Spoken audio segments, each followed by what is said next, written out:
would you say if I told you 97% of everyone you'll ever meet is good, worth your trust, honest, safe? That means 3 to 6% aren't. And those people, they don't think like you think. They don't feel like you feel. There's no guilt, there's no shame, there's no remorse, ever. They wake up every day hunting, and they've turned fraud into a business model.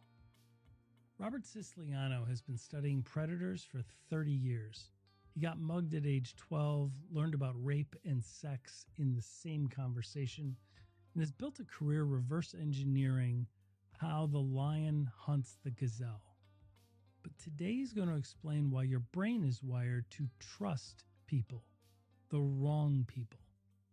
Robert's going to walk us through what he calls the human blind spot, why we'd rather live in denial than lock our own doors, why 85% of people still don't use strong passwords, why we send our daughters to college without talking about sexual assault, and while the neighbor always says the same thing when the 6 o'clock news reports that something bad happens.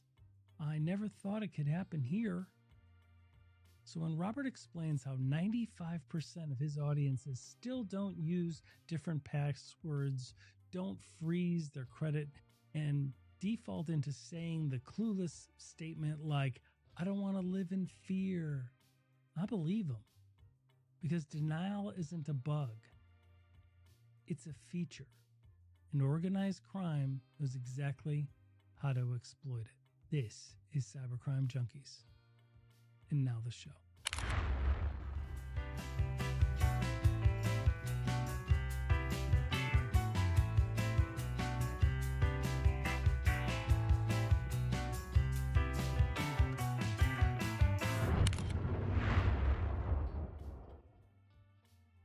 All right, well, welcome everybody to Cybercrime Junkies. I am your host, David Morrow. In the studio today is cybersecurity and fraud prevention leader Robert Siciliano. He's an author, published and constantly in the media, really focused on keeping people protected online. He's got 30 years in the identity theft and personal security space. He's been everywhere from Robert Stern to Anderson Cooper to the New York Times, which honestly is a range most people couldn't pull off. We're glad he's here because our audience is exactly the kind of people who think it won't happen to them right up until the time that it happens. Robert, sir, welcome to the studio. We appreciate you being here. Hey, thank you so much. Yeah, I've actually been on Howard Stern twice. Have you really? Well, that's a podcast in and of itself just to see how that goes. We haven't had enough scotch to discuss what I actually did. That's exactly right. I can only imagine. So let's back up a little bit. How did you first get into cybersecurity, identity, privacy? You know, what drew you to it? How did your career arc go? Just for listeners who may not be familiar with you. Yeah, we'll have links to your books in our show notes, so we encourage everybody to check them out. Thank you for that. Yeah, so my process, my evolution is different than most. Whenever I get off, I speak for a living. So when I get off the platform, 100% of the time, people always ask me, so how did you get into this? Like, what are you, like former CIA, Secret Service? Are you law enforcement, military? Like, how did you get into this?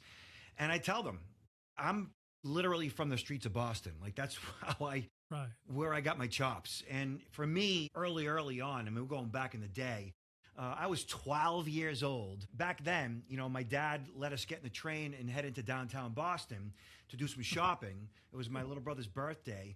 And we get off the train. You could do that back then, We get off the train, and there was 5 kids waiting for us at the top of the street. And they mugged us, beat me up, and they took my money. And I was not prepared for that at all, right? Right. I turn around, and my brother's on the curb crying, and I didn't know what to do. And then we go home, and my dad explained to me, those boys, well, they're the wolves. And today, you and your brother, you were the rabbits. I was like, all right. And they explained, he made us watch the Mutual of Omaha's Wild Animal Kingdom. You remember? Yeah. And so, okay. So I remember he explained to me, see the lions? Yeah. They are predators. See the gazelle? that's their prey. And that's Yeah. normal and that's natural. It's always been like that and it'll always be like that. And I was like, all right, like I kind of had an understanding of what he was talking about. And so about a year later, and this is like really kind of where it really impacted me. About a year later, I was 13 years old and I went to summer camp like a lot of kids did. And I met a girl and she was my first crush. And so we would hang out at camp. And then at the end of the day, we'd get in the bus on the way home. And one day I get off at her bus stop and we go to her house and we're sitting on her front stairs. And she says to me, and she kind of looked at me like all solemn. All right, I didn't quite, Yeah. I knew something was wrong. And she says, You're wondering where this is going. Yeah, exactly. she says, I think you should know that my mother's boyfriend assaulted me. And I didn't know what she was talking about. Right. 'Cause So I you go were- home and I asked my dad, I said, Dad, like, what is rape? I didn't know what she meant. Yeah. Because back then, we didn't. It wasn't everywhere in the news, and it wasn't something that was talked about regularly. We didn't know what sex was. Right. 13 years old. Like we didn't know. Yeah. We didn't have any information back then. That's just how it was. Our Right. worlds were a lot smaller than they are today. And so I learned about the birds and the bees and sexual assault in the exact same conversation. Wow. That had a profound effect in the way I view the world around me. Sure. And so from that point on, it just became a mission of mine to make sure that those in my life were properly protected. And so I just started to study it. I started to find, we had just got VHS videos. I started to find VHS videos on self-defense by, former military and law enforcement that taught you how to like mess somebody up. I learned about, good touches and bad touches for children. And I just started to focus on that. And it became a business in my early 20s, selling personal protection products, pepper sprays and stun guns and tasers. And I had my first computer, 95, was an IBM PS1 Consultant, which was the make and the I model, remember that. that had a Windows 3.0 operating system, and it had a 150 megabyte hard drive. And at the time, I had to buy an additional card to install so I can get dial-up connection to AOL. Sure. Right. Back in the day, Yeah. okay? So I started a small mail order business that I built a website for, and I acquired merchant status, which is the ability to get processed credit cards online. Right. And back then, that wasn't an easy thing to do, but I did. And within the first week of being online, I got hacked. I lost thousands of dollars in credit card fraud. Now, this is the mid-'90s. Yeah. And I had no understanding of what had occurred. I did not know. All I knew was that I had all this credit card fraud that occurred. And I wanted to understand it because A, I lost thousands of dollars. B, it was theft. Now, my Right. business at the time was personal protection as it relates to violence prevention. Right. And I was also training real estate agents on personal Oh, protection. even back then you were. Yeah. Oh, yeah. So it makes sense because they go into houses, they're very vulnerable. realtors are murdered Yes. selling Yeah. houses. That's a thing, Right. Yep. It's not like this astronomical number, but it's enough that there's something called Realtor Safety Month, which I was one of the people that started that back in 2001. And Good. so I've been doing this forever. And so I'm teaching agents about personal protection, and personal protection was violence prevention Right. and Be theft aware of your prevention. surroundings, awareness, all of that. Yeah. And personal protection was also preventing, muggings and pickpockets and like theft in general. And so now here I am, like in the game of personal protection, and I'm just robbed basically. And as upset as I was intrigued by what they did. I wanted to understand it because theft is now an internet thing. Like you can Right. It's now digital, and they don't even have to be in this country to be doing that to us. it was brand new. Yeah. And as upset as I was, I was like, what they did was amazing.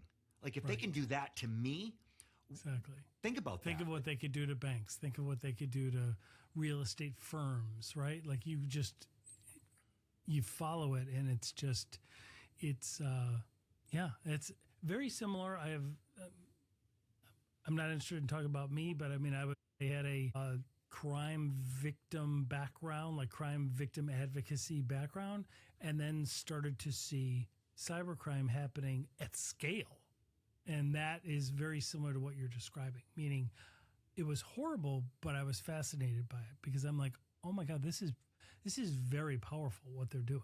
Yeah. And we have to understand it in order to protect people from it. Well, that's it. Understanding it, reverse engineering their process, Right, pointing it all out.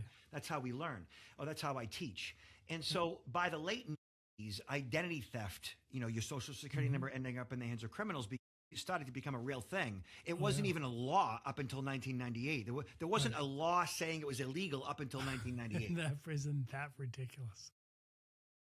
And then I met my first victim of identity theft, who was a good friend of my wife's.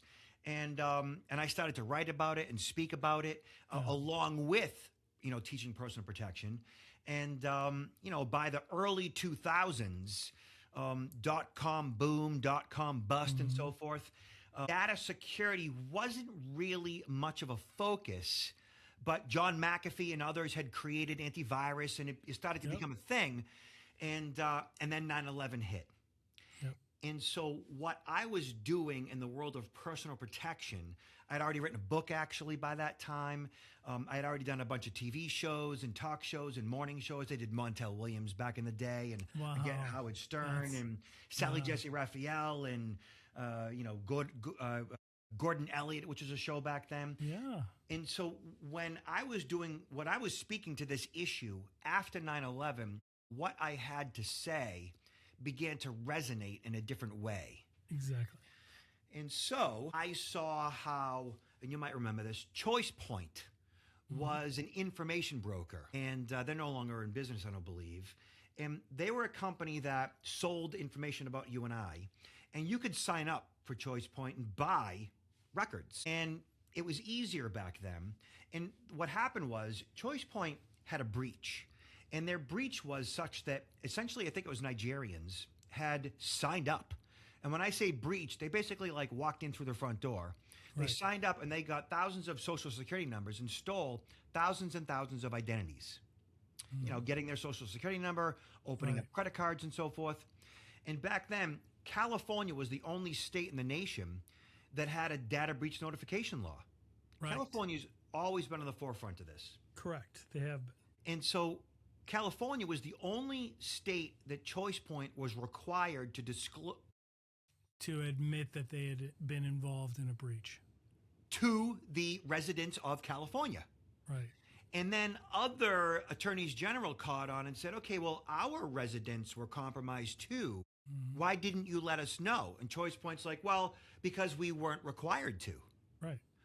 And ChoicePoint became the poster child for what not to do in a data breach. And as a result of that, what I had been speaking to at the time now became like national news. Now data breaches themselves was now this real thing that we now need to be concerned about.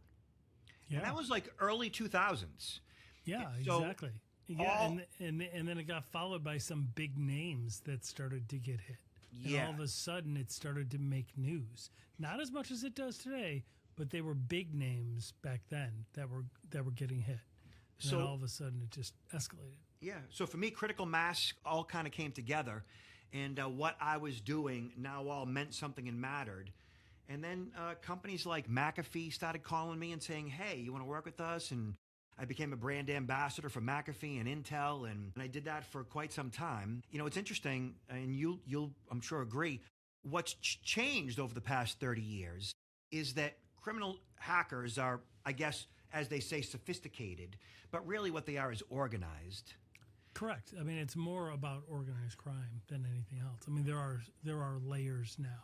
You know what I mean? Like different agents have different roles, and they do that. One group will handle money laundering, one group will handle this, and there's a lot of funding behind all of it, and it is that to me is the sophistication. What they do and how they do it to us, it hasn't really changed that much. Maybe the mediums have changed, but it's still the same way you were mugged as a kid. Exactly. It's still right. It's not that complicated. Yeah, exactly. Right. I always I always scoff whenever I see like it's a sophisticated phishing attempt. I'm like, no, it's not. It's a freaking email that somebody clicked on. Like, that's not sophisticated, right? The sophistication aspect is the scale at which they operate, Yeah, and the fact that they treat fraud as a business. That's the sophistication aspect of it. exactly. And that's where but so that has changed. But what hasn't changed, and I think you'll agree, is that like we as consumers, we don't treat security much differently today than we did back then. No. And that's the problem. The problem Yeah. is that while criminal hackers are that much more, quote, sophisticated, we aren't much more digitally literate today. Our cyber hygiene isn't much more today than it was 30 years ago. I would argue that in some ways it's worse Yeah. because of social media. Now we are feeding kids iPads and phones and things with no training, no guardrails, stuff like that, right? And we see what's happening with social media. And then we ourselves have blurred lines between our personal lives and our work lives. And some people think cybersecurity issues are at work. My home, I could do whatever, right? And it's like, no, it doesn't work like that. It right? doesn't.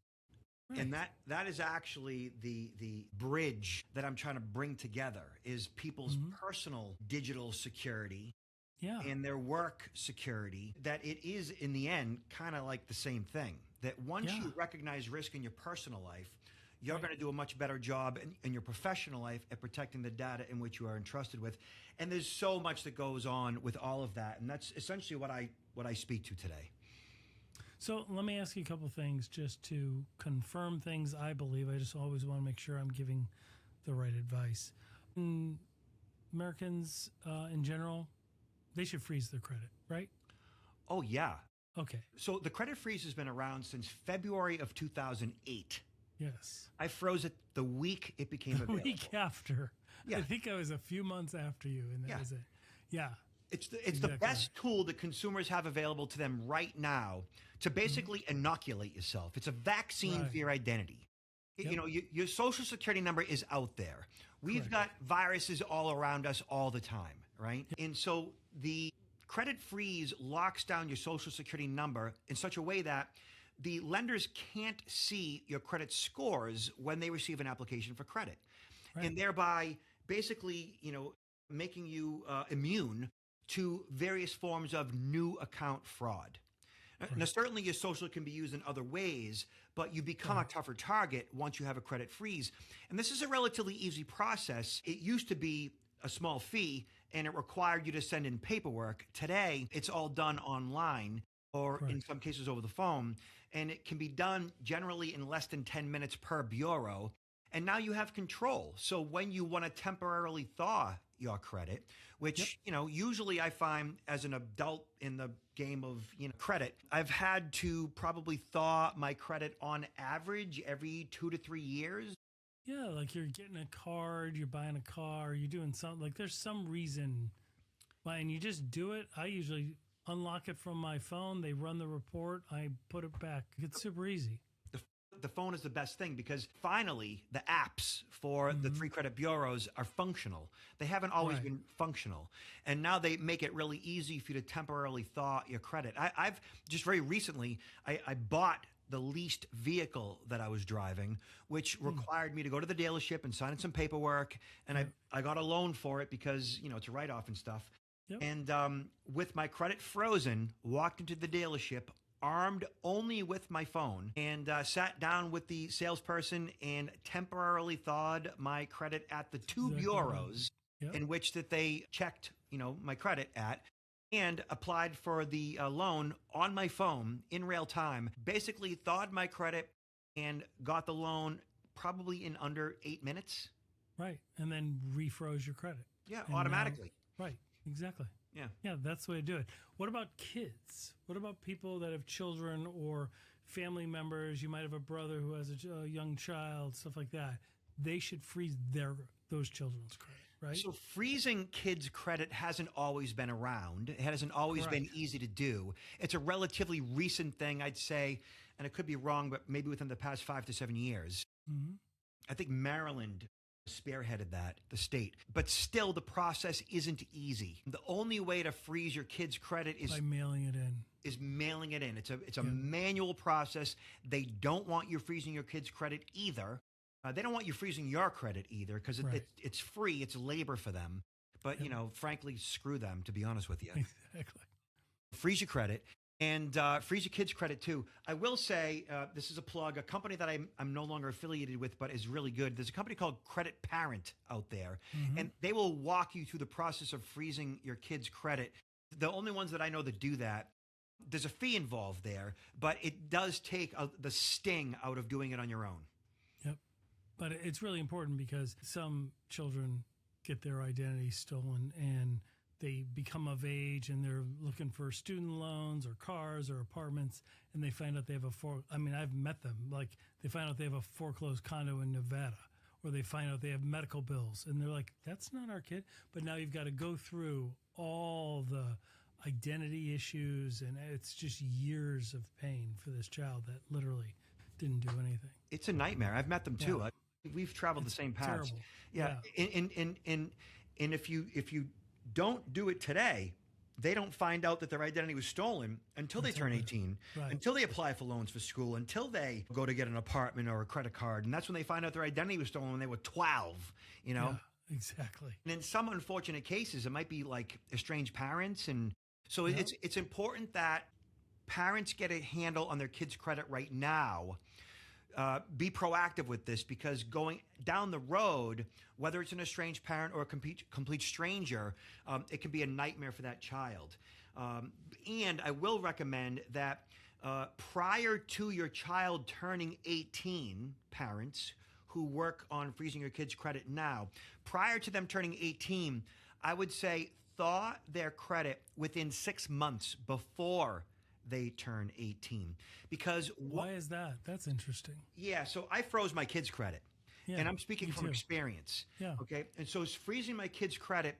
And then once they turned 18, it became a nightmare to thaw their credit. Oh, really? Yes, that paper system of freezing a child's credit that ends up being digitized, Mhm. and then you go in to thaw their credit once they turn Right. 18, the process is not really fully, It's not really digitized. it's You not still really have fully to- functional. Okay. Yeah, it's just not Wow. fully functional. That's good to know, actually. I didn't. But if you work on thawing their credit prior to turning Yeah. 18, while they are actually a minor, it gives the parent all of that control to do so. Right. And the system doesn't break once they turn 18. Yeah, that's good. And the day they turn 18, they can go in and they can refreeze their credit and start all over again. That's really good. That's great advice, man. So tell us about the books that you've written. Well, I've written 5. One of 5? which, yeah, Wow. Holy crap. That is a lot of writing. all revolving So- around the same topic, personal protection as it relates to violence prevention and identity theft protection, of course, information security. And they have all, been via Amazon and so forth, one of them being a bestseller. The latest book is Identity Theft Privacy, Security Protection, and Fraud Prevention, which also is, again, available on Amazon. It's all about the basics, the 101s, Right. just how to recognize risk, how to incorporate basic 101 security into your daily life, so that when the bad guys do come a calling, there always has been, there is, and there always will be this criminal element out there. It's just the way it is. Life. It's just Yeah, human nature. And our job is to become a tougher target. And Right. the way that I kind of roll this out is the way I understand it, the way I see it, and I think anybody can do this research, and I think that they'll come to the same conclusion as I will, is that 97% of all the people that you're ever going to meet in the course of your life, 97%, in their nature, they are good, meaning that they are worthy of your trust. 97% of the world's population are just good people. However, that also means that as much as, if not more than 3%, are not. And I'm pretty sure it's somewhere between 3 and 6% of the world's population are just no good. The medical community would call them antisocial personality disorders. Okay, Yes. we would categorize them as being sociopaths and psychopaths. Yes. Okay. And those sociopaths and psychopaths, they're the ones that make the most amount of noise. They're the ones that do all the harm. Okay. And they are up to 6%. It's saying that maybe 3% are female and 6% are male. I would agree with that.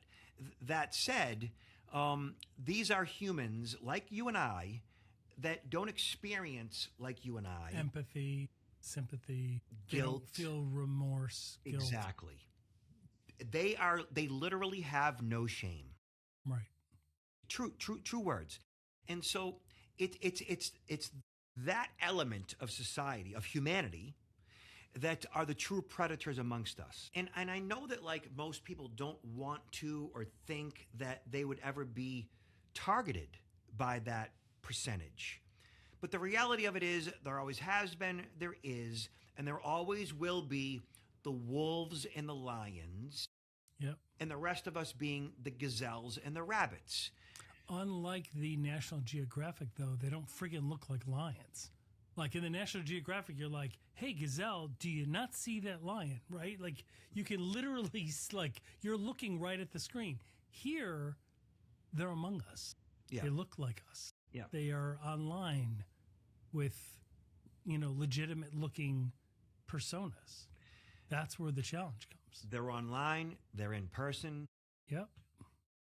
They're standing behind us in the grocery store line. Yep. I mean, look at, Jeffrey Dahmer. He was a good looking guy, right? Yep. And he ate people, right? I mean, right. That's exactly right. Yeah.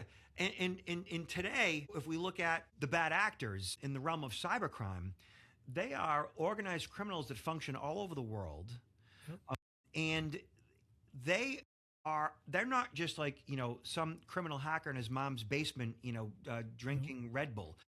Today, it's That's exactly the analogy I always say. Right? I'm like, what do you picture when we say the word hacker? Like some kid in his mom's basement drinking Red Bull, cracking code, like eating Hot Pockets. Like that's what he's probably a Fortnite champion. Like that is what you think of. That's not who it is. It's more Sopranos than iRobot. Almost. Oh, it's beyond. It's Russian mafia, it's Chinese mafia, it's Japanese mafia. It's organized criminals that put ads online. And the ads they put online are, hey, job opportunity. Be a computer programmer, be an administrator. Get a job making $25 an hour. Sign-on bonus of $2,000. We'll pay for your airfare. We'll pay for your hotel. We'll pay for your ground transportation. You just come to us. As a matter of fact, we'll give you free room and free board. Yep. And who's you wind up in a Cambodian scam center, like trafficked, essentially. Right now, the UN estimates that there could be anywhere from 200 to 300,000 victims of human trafficking whose sole job, 18 hours a day, is cybercrime. That's all they do. Yep. And if they don't meet their quotas, they get beaten and tortured. Yep, that's exactly right. We just had an episode on that. Somebody from the FBI. I don't know if you know Scott Augenbaum, former FBI. He's out there all the time. He just got back from Cambodia, looking at that. And his role is simply to spread awareness on this. And I've met the victims of human trafficking.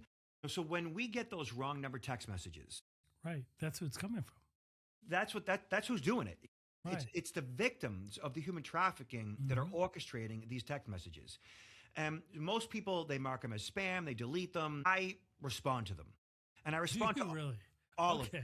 Yeah, I respond to all of them because my role in providing and presenting security awareness training is to get people up to speed as to what the risks are, what it looks like, how it works, reverse engineering their processes so they see how these things roll out in their own phones and email and so forth.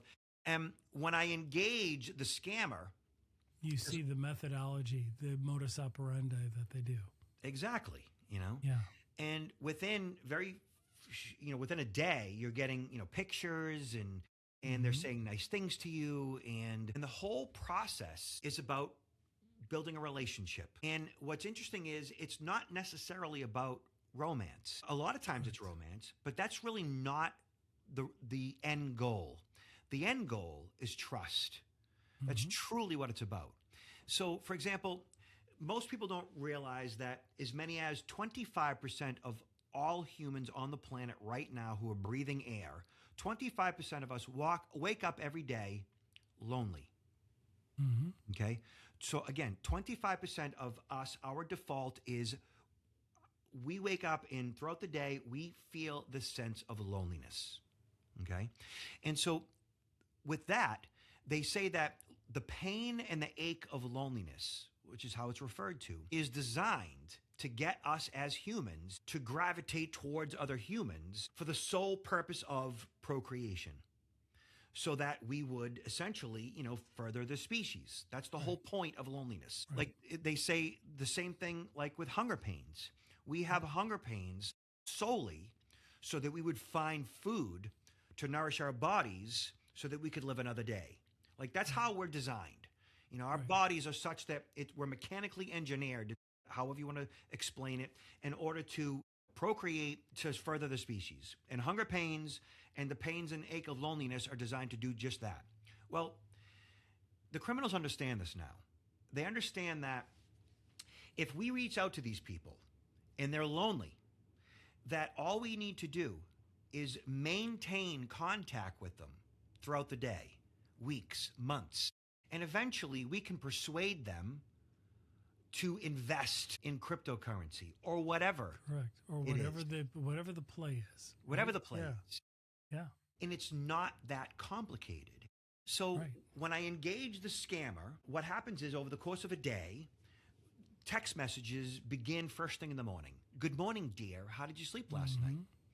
And then throughout the day, what are you doing today? What do you have going on? I'm meeting with my employees this afternoon, she says, and then I'm meeting with my investors later on in the day. I'm going out with my girlfriends for dinner.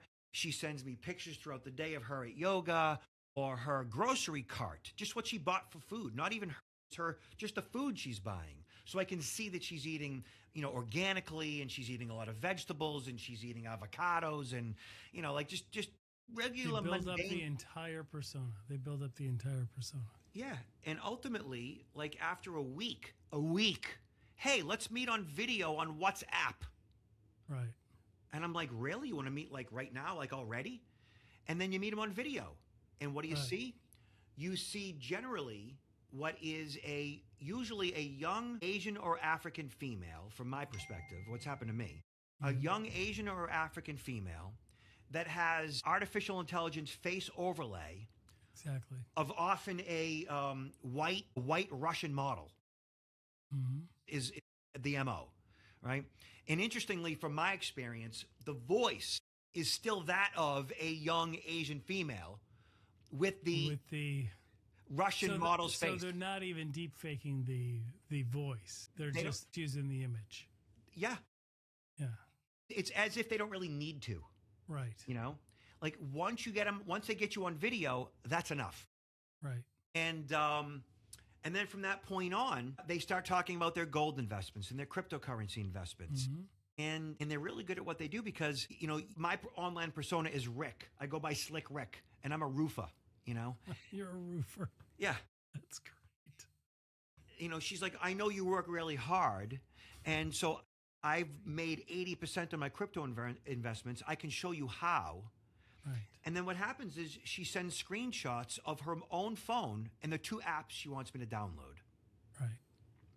And then step by step, I'm responding with screenshots of the apps. She's responding with screenshots of next steps. Yep. And that process is all about connecting your bank accounts, connecting your credit card accounts. Right. And what happens to that? And the initial investment very well might do well. Oh, yeah. For like $100 or $50. Yeah. You might parlay that into $400, and all of a sudden you're like, well, this was great, and I only invested 50. What if I invested 10,000? And then they get you. And the beauty of it is you can take the money out right away. Like Right. the initial upfront funds, you can cash out. Like Right. they want you to know that it's okay. Right. It is no different than a Ponzi scheme. That's exactly right. It's exactly a Ponzi scheme. Same thing that's been going on for hundreds and thousands of years. Yeah. They rob Peter to pay Paul. Yep. And eventually, why would you take the money out? I mean, you trust this person. They've already proved to you that they're real. You've already proven that you can take the money out whenever you want. And what happens over time is you begin to, liquidate your investments, refinance your house, and you're borrowing money. And before you know it, you're into it for six figures. Yep. And then once it's time to cash out in your mind, they all disappear.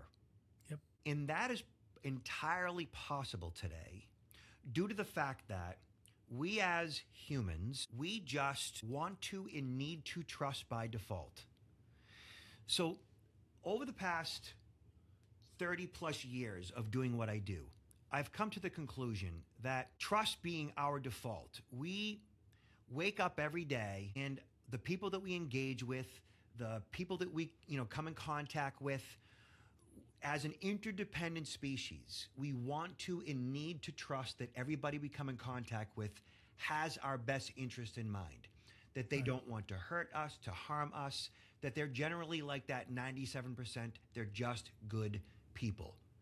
We just want to believe that. Right. And these people will play on that and prove it to you in the beginning, right? They will establish trust. They will be reliable. I will contact you around 7. They contact you around 7. They do what they say. If you invest this, you will do better. You invest and you do better. Like they are earning your trust until the big payoff comes. And they do earn your trust. Right. And so all of our lives, I'm 57. I am to trust. And I still trust. I still want to trust. Mm-hmm. I need to trust. Right. I need to know that when I go into the grocery store, that I'm not going to get, down by somebody with an automatic rifle that's going to take me out while I'm getting my eggs. Like I've got to just trust the process that it's not going to happen to me today. Yep. Now, I personally don't walk into the grocery store saying it's not going to happen to me. I don't do that. I walk into the grocery store looking to see if it's going to happen today. I am looking around the perimeter of my body to determine if it's going to happen today. Versus I don't walk in saying it's not going to happen to me today. Right. I walk in saying, is it going to happen today? And I'm just looking around the perimeter of my body. Now, I am not worried that it's going to happen to me today. I'm not thinking it's going to happen to me today. I don't live in fear that this is something that's going to happen to me. I just know that it's possible.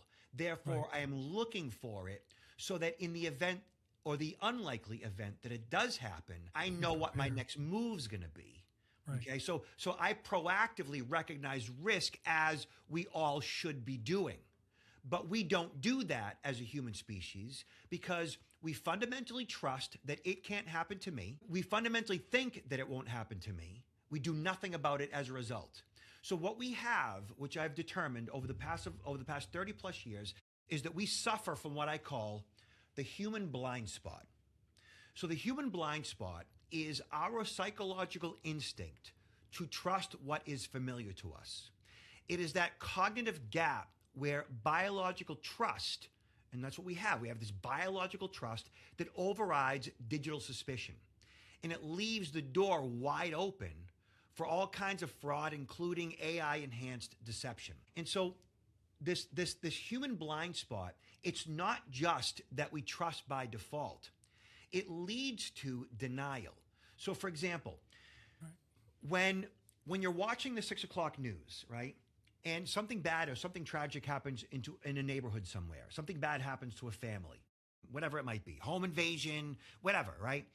The local news channel goes into the neighborhood with a reporter and a guy with a fuzzy mic and a cameraman, right? And they interview the neighbor. The neighbor comes outside, they put the mic in her face. What does the neighbor always say about what happened? It's such a great idea. These people, I mean, it's such a shock. We're so surprised this happened here. We never saw this coming. Yeah. They always say the exact same thing, right? Yeah, every single time. It's comical to me, right? Well, and why do they say that? Because they've never once even thought that it could happen here. They've never believed that it could happen here. They don't want to think it could happen here.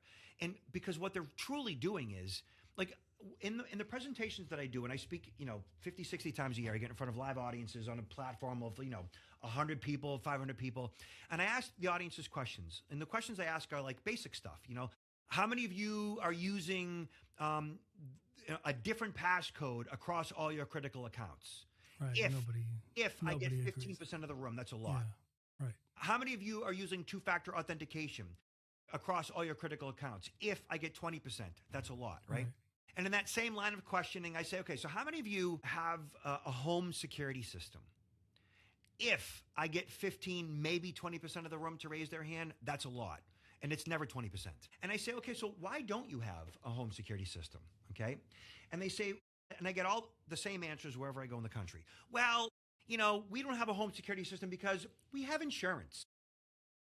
Right. As if insurance is going to protect you when your house is burgled while you're sleeping. And then they say, well, I don't have a home security system because my husband says if they're going to break in, they're going to break in. What are we going to do? So basically, they have this fatalistic attitude that there's nothing that they can do to prevent it, which is completely ridiculous to me. But I understand where they're coming from, okay? Right. But the most common answer that I get when people say, well, the reason why I don't have a home security system is because I don't want to live like that. And what they're saying is, okay, and I say to them, well, did you know that every year in the United States, between 1.5 and 2 million homes are burglarized, which is legit. That means in the next 10 years, that's 15 to 20 million homes that are be burglarized, okay? Right. And they say, well, I don't want to live like that. And they literally say the words, I don't want to live in fear. Right. I don't want to live like that. I just want to be free. And what they are truly saying is, I don't want a constant reminder in my home, like of an alarm keypad that I see every day that reminds me that there are bad things or bad people out there doing bad things. I don't want to have to think about that. Therefore, I would prefer to function and live in denial. Right. So their cognitive bias forces them into a state of denial. And then they're not prepared. And here we are today in 2026. And I would say that 95% of my audiences are that today. Yeah. We just don't want to think about these things. We prefer to not think about it. We prefer to keep our head in the sands. We would prefer to just watch Dancing with the Stars and not have to think about these things.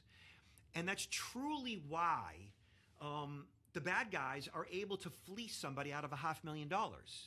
Yeah. Because with trusting by default, functioning in denial, we don't recognize risk as we should. We think about it as a bad thing. And one of the things I say to my audiences is, and this is a true thing, I say to them, okay, listen, I'm a guy that has, and this is true, and I'm going to kind of ask you a question. I'm a guy that has 22 security cameras, right? And so when you hear, okay, this guy's got 22 security cameras, what might your, be about my disposition, my worldview? I wake up every day, I got 22 security cameras, this guy must be what? Paranoid. That's what they think. That's what they think. But it's not. You just want visibility. Just like for an organization, you want visibility into your network. You want eyes on glass, right? Otherwise I'm not going to be able to protect myself, or it'll be too late by the time I find out that they're inside. You can't go into a restaurant, the mall, of course, the airport, without there being dozens to hundreds of security cameras. Everywhere. Is everybody paranoid? Is everybody mentally ill? Because that's what paranoia is. Paranoia is a mental dis-ease. And so we, as a culture, we associate security and paranoia. Yep. If somebody is engaged in the process of security, he or she must worry. They must truly think that others are out to get them. They must be paranoid. But I think that the truth is nothing like that, because, I think what you're saying is spot on. But I think that the truth is, having talked to some of these criminals, as you have, look, they're opportunistic. If somebody puts up a little bit of resistance, they will move on and go after the people that are leaving their doors wide open with no cameras, because there's so many of them. Yeah. Would you agree? 100%. I always think of, you go to a Target or a shopping mall, right, or a Target parking lot, right? When someone's going to break into that car, they're not going to smash the windows in the middle of the day and draw attention to them. There's cameras everywhere, etc. They're going to walk by all the car doors and pull on them and Yeah. see who left their car door open. And by thinking the way you just described, what people are doing is they're creating more risk for themselves, obviously, because they are leaving their doors wide open. Yeah. Because I don't want to think like that. I don't want to be, I don't want to be paranoid. I don't want to be afraid. I don't want to live in fear, uncertainty, and doubt. The point is, you don't have to. You just lock your friggin' doors. And that is all about an entire culture, an entire society who has created misconceptions, misnomers, myths regarding what security is.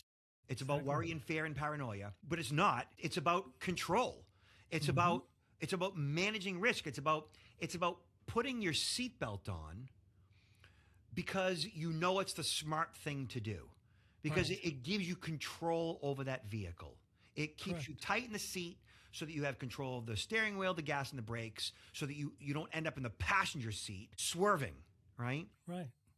But we don't look at security in that regard because we've never had a conscious conversation with somebody like yourself or me that explains what security actually is versus what it isn't. Right. In companies, when I speak to companies, they're bringing me in because their chief information security officer is completely frustrated because his employees are asking him questions like, so how do I know what link is okay to click when I do a search on Google? Right. Which is such a 101 thing, and I don't necessarily fault the public for not knowing the answer. Right. The issue is that chief information security officer, he or she is an expert in this stuff, but doesn't necessarily know how to translate it in English. It's about communication. Yep. He or she doesn't necessarily know how to communicate the basics to the general public, you know? And so who ends up back against the wall? It's that chief information security officer that is doing everything he's supposed to do, providing phishing simulation training, right? Whether it's daily or monthly or annually, and his employees just aren't getting it. And why aren't they getting it? They're not getting it because they're not locking their own doors. They're not installing their own home security system. They're not getting a credit freeze for their own identity. They're not changing up their passcodes. They're not using two-factor authentication. Why? Because security is not my job. It's the chief information security officer's job. They're not going to attack me. They're going to go after somebody else. Why would they want to steal my identity? It's as if we are functioning in an adult world as our 5-year-old kicking and screaming selves, dealing with the world emotionally as we were back when we were children. And we don't see security as something that we should as adults. And further, we still aren't having what I call uncomfortable conversations with the people in our lives in regards to security. I don't know that most people actually send their daughter off to college and actually have an uncomfortable conversation with her about sexual assault. Right. They just go, hey, do you have your meal plan? Hey, is everything, are you going to, have you talked to the sororities? It's all positive stuff. It's all fun, games, because those are easier conversations. Yeah. My girls know exactly what to do and how to significantly hurt somebody that means to do them harm. They know how to hurt somebody. And I've had my girls, years ago say to me, Daddy, why does your brain go Think there? like that. And I'm like, because well, that's reality. It's reality. And so in the kind of dialogue that I have with my girls is the same kind of dialogue I have with my audiences. These uncomfortable conversations that we have are meant to ultimately get us to recognize risk. It's not to instill fear. Correct. That's the difference. It's to break down why there's risk. We've got 97% of the population is good. 3% isn't. This is how they operate, and this is how they do what they do. This is what risk looks like. And all you need to do is these basic things, and you're good. Like you said, you become a tougher target. You become a hardened target that they're just going to move on to somebody else. And so you go off to that party with all your girlfriends, and okay, you're having alcohol too, but if you never allow somebody to get you the drink, you just keep yours to yourself so they don't slip you something. And then you consciously recognize like you can only have so much and why. And when you start to see your friends having too much and they're getting a little stumbly, right? Know that that's the perfect opportunity for somebody to take advantage of them. And so you have these conversations, and sometimes you get a little bit graphic. And so now you're painting a picture. And so as they what if and they visualize and they actually see it play out in their own world, now they begin to see, okay, reality for them. This is what Daddy was talking about. Yeah. And I think that these are conversations that we should be having that we don't have. And sexual assault is still a significant problem. Of course. Well, Mr. Siciliano, I could talk to you for hours. That was fantastic. That was, I know our audience will get a ton out of here. I will have links to all of your books and links to your website. I encourage everybody to check you out. If you are looking for a speaker, engage him. This is just a phenomenal conversation. It really paints a good picture of the reality of risk and why security is manageable. And why, and why people for themselves can take reasonable steps to make life, maybe slightly more inconvenient, but it's not inconvenient generally, right? It's like a seatbelt, right? Yeah, it's slightly more inconvenient to put it on, but come on. Like, when they first came out in the 80s, everybody was up in arms about seatbelts, and then they were, I remember seeing the videos of people saying like, well, next time they're going to tell me I can't even drink a beer on the way home. No, you can't, buddy. Like, no, just wait till you get home and get out behind the wheel and then have your beer. Like, but it's some of those conversations about security are conversations like that. Yeah. So, and I could talk to you for hours as well. So in the past 30 plus years, I've developed a methodology which I call the strategic human firewall. Yep. So the strategic human firewall is essentially what I present at my programs. It is designed to block deception. It is a proactive governance. It's a mindset that turns employees from passive targets into active detection layers. It's the shift from I trust what I see to I verify everything. Everything. And the beauty of becoming a strategic human firewall is it's not just at work, it's across the board. It's with everything. All security is personal. It all begins with you in your physical world. It begins with violence prevention, right? And there's nothing more personal than protecting your being from violence. Exactly. And then from there, it's your identity, which is the digital world. It's protecting your social security number. It's protecting your information, right? And then once you understand and recognize risk, all security is personal, and you understand how to become a strategic human firewall, going forward, you're good.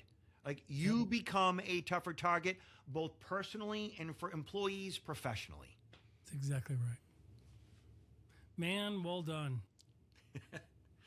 I encourage everybody to check you out. You've written about the strategic human firewall on LinkedIn. I encourage people to check that out as well.